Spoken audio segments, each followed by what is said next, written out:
XBB 1.16.1। क्या ये डरावना है? नहीं। क्या लहर आएगी? नहीं। क्या बूस्टर लेना पड़ेगा? मोस्टली नहीं, बाद में बताता हूँ। क्या इसकी दवा है? हाँ। क्या हम बना सकते हैं? हाँ। क्या हमारे पास उपलब्ध है? नहीं, वो नहीं। बाकी का सब ड्रिल विल जोर से चल रहा है, लेकिन ये दवा उपलब्ध नहीं है।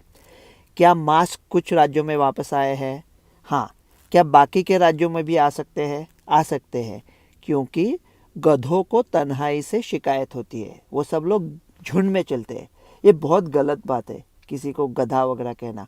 आप लोग ना मुझे प्रोत्साहित करके ऐसी बदतमीजी मुझसे करवाते हो, मैं क्षमा चाहता हूँ। गधा आज ना कुछ ऐसा किसी को कोसेंगे नहीं, कुछ बोलेंगे नहीं, एकदम प्यार से शांति से विज्ञान की बात करेंगे।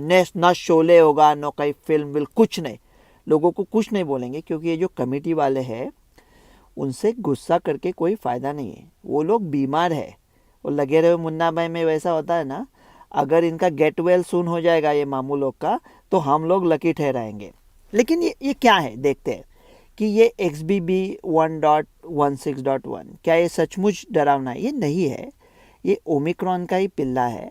तो ओमिक्रॉन के जो भी कुछ नए आए हैं वेरिएंट्स, वो साबित हुए हैं कि वो मामूली है, लेकिन उनका संसर्गित करने का चांस ज़्यादा है, तो ज़्यादा इन्फेक्शियस है, लेकिन इतने खतरनाक नहीं है। अब तक ऐसी कोई भी स्टडी नहीं है जो दिखाती है कि 1.16.1 ज़्यादा खतरनाक है। क्या भविष्य में ऐसा कोई ओमिक्रॉन का वेरिएंट आ सकता है कि जो ओमिक्रॉन की तरह तेज़ी से फैले और डेल्टा की तरह खतरनाक हो? आ सकता है, लेकिन मोस्टली नहीं आएगा। अब तक कोई चांस नहीं है। अगर आया भी तो क्या करना है, बोल देंगे मेरा भारत अभी महफूज है, आप बस चिंता मत करो। तो आप कहोगे कि फिर ये लोग कह रहे हैं कि इसका ये करना है, वो करना है, इससे कुछ फ़र्क पड़ेगा क्या? मतलब अभी पहली बात करते हैं कोविड अप्रोप्रिएट बिहेवियर की। तो कोविड अप्रोप्रिएट बिहेवियर में क्या होता है? मास्क होता है। तो मास्क डाला और सोशल डिस्टेंसिंग, हाथ धोया, तो कुछ फ़र्क पड़ेगा क्या? हाथ धोने से कुछ फ़र्क नहीं पड़ता। सरफेस ट्रांसमिशन कोरोना का बहुत कमती है। हाथ धोना मतलब बाकी के डिसीज़ के लिए ठीक है, हाथ धोने से वैसा कुछ फ़र्क नहीं पड़ता। सोशल डिस्टेंसिंग तो हमारे लिए संभव नहीं है, संभव ही नहीं है। ये भारत है, कहाँ सोशल डिस्टेंसिंग? ट्रेन बस कैसा पकड़ोगे, मंडी में कैसे जाओगे, कुछ भी क्या बात कर लेते हो? क्या सोशल डिस्टेंसिंग? क्या निरर्थक बातें होते रहते हैं, वो सब छोड़ दो। अपने बस की बात नहीं है और करने से कुछ फ़ायदा भी नहीं है। अभी थोड़ा मास्क की और ये बिहेवियर की सोचते हैं कि ये एक आप हो एक भारत की क्रिकेट की टीम, और ये कोविड माने तो वेस्ट इंडीज़ का बॉलर, और एकदम फास्ट तेज़ी से बॉल डालता है 100 किलोमीटर पर आवर, जो ओरिजिनल कोविड था। तो हमने क्या तरकीब निकाली कि बाबा मास्क पहनो, कोविड अप्रोप्रिएट बिहेवियर करो, हेलमेट डालो, पैड्स डालो, सब ये वो डालो और उसका सामना करो। तो वो 100 किलोमीटर पर आवर से गेंदबाजी करता था, और हम लोग का 70-80 रन में ऑल आउट हो जाता था। उसके बाद में अल्फ़ा आया, बीटा आया, डेल्टा आया, ओमिक्रॉन आया। अभी ये जो ओमिक्रॉन का सब वेरिएंट है, इन्फेक्शियसनेस देखा तो ये ऑलमोस्ट 3000 किलोमीटर पर आवर से गेंद डाल रहा है। 100 किलोमीटर तेज़ी से जब गेंद डाल रहा था तब हम उसका सामना नहीं कर पा रहे थे। अभी 3000 किलोमीटर के लिए हम लोग वहीं पैतरे इस्तेमाल कर रहे हैं। अरे बॉल दिखेगा भी नहीं, तुम्हारा दांडी गोल हो जाएगी पीछे। ये बहुत ही संसर्गजन्य है। ऐसे इन बातों से बात करना ही पागलपंती है कि इसे रोक सकते हैं। उनके पास करने के लिए कुछ नहीं है तो वो बात करते रहते हैं। अभी बूस्टर की बात करते हैं। बूस्टर लेने से, मैं बूस्टर पे काफ़ी बार इधर उधर का बयान दे चुका हूँ।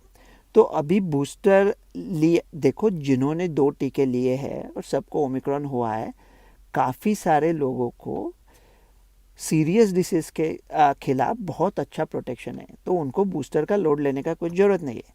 अगर बूस्टर का लोड लेना है, अगर बूस्टर लेना है, तो अगर वो ओमिक्रॉन एडजस्टेड है तो बहुत फ़र्क पड़ता था। अमेरिका ने एमआरएनए ओमिक्रॉन एडजस्ट किया है, एमआरएनए एडजस्ट कर सकते हैं।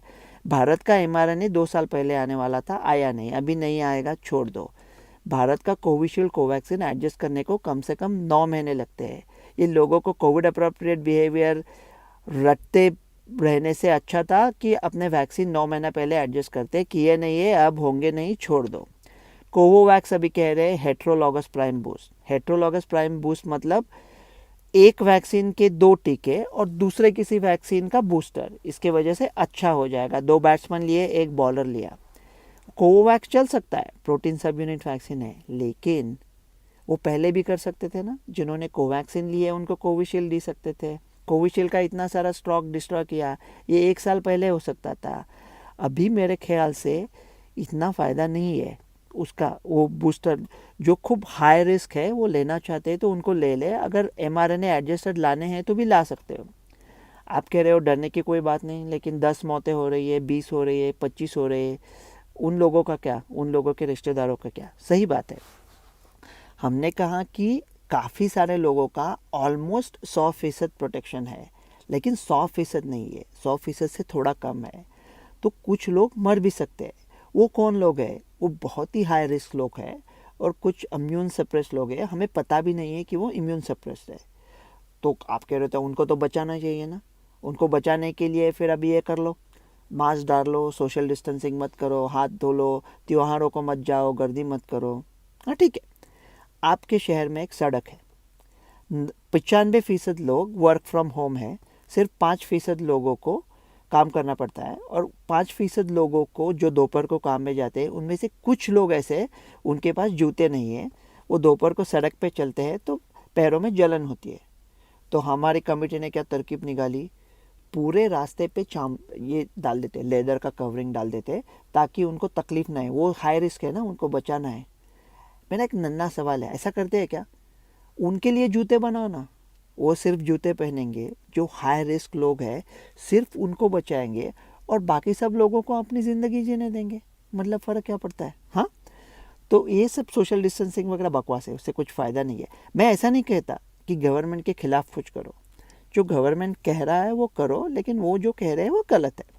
अभी कहते हैं कि उसके लक्षण क्या है, नए लक्षण है कि बाबा खांसी जुकाम से वो तो होता है, बांस ना आना वगैरह वो पुराने कोविड के साथ अभी नहीं होता, थोड़ी पेट में भी गड़बड़ी हो सकती है। लेकिन मानो शोले की बात नहीं करनी थी, लेकिन आपको पसंद है, आप जिद कर रहे हैं इसलिए बोल रहा हूँ। ओके, अहमद मियाँ निकले रामगढ़ से और 3 लोगों की एक कमेटी बैठी है, मौसी है, मुखिया है और उसके अब्बा जान है। तो वो पूछता है कि मैं ये कैसे पहचानूं, लक्षण क्या है, गब्बर को कैसे ढूंढूं? अहमद मियाँ पूछते हैं। तो वो कहते हैं कि वो ना तम्बाकू खाता है, उसके दांत अच्छे नहीं है, एकदम डरावना हंसता है, घोड़े पे है, उसके पास बंदूक है, मार देगा तुमको। तो अहमद मियाँ वो सब ध्यान में रखते हैं। वो जाते हैं, अहमद मियाँ जाते तो गब्बर आता है, पकड़ता है। अहमद मियाँ के पास सेल फ़ोन होता है, वो फ़ोन करता है, बोलते हैं अब्बा जान गब्बर मिल गए, अभी मैं क्या करूँ?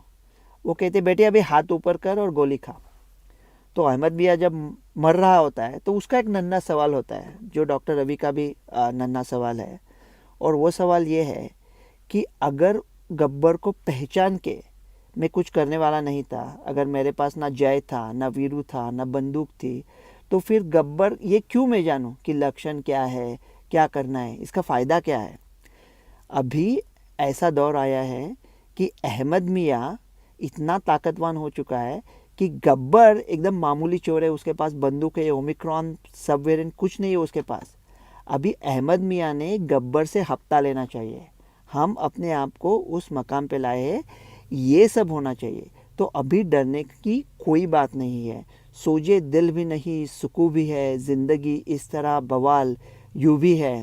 तेरी ख्वाहिश और इस कदर ख्वाहिश, हासिल ज़िंदगी सही जुनू भी है। खुश भी है इल्तफ़ाते दोस्त पर दिल, गैरते सर इश्क निगू भी है। जल के बुझ गई जिया अक्सर, आँख सीने की ज्यों की त्यों भी है। ये कोरोना की आग कब की बुझ चुकी है। ये लोग हैं उसे हवा दे रहे हैं और आग को भड़का रहे हैं। इनसे इतनी तन से बात करना, क्रोध से बात करना गलत है, मैं माफ़ी चाहता हूँ। लेकिन क्या भारत की जनता की तरफ से बात कर रहा, क्या कोई माई का लाल नहीं है जो इन लोगों को पूछ सके कि भाई इतनी सब भागदौड़ क्यों कर रहे हो आप? सिर्फ हाईलेस लोगों पर फोकस करो। निर्मा ट्रेलवीर हम खुद बना सकते हैं, 1 साल अगले चलेगी, उसको लेके आओ और बाकी सब कुछ नौटंकी मत करो। लोगों को अपनी ज़िंदगी जीने दो।